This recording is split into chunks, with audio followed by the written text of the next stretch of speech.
Hey there, viewers. Photo Man here. On the road again. We are on the road again, yes. We are in a small town called Bashaw, and there's actually quite a bit of history on Bashaw, the town itself.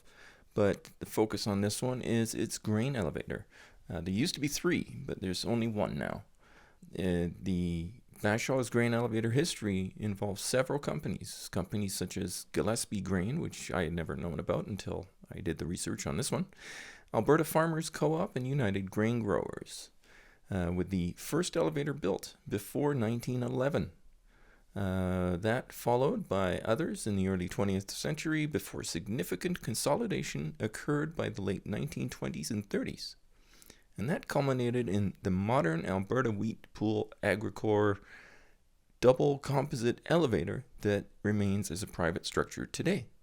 This last remaining one, was built in 1982.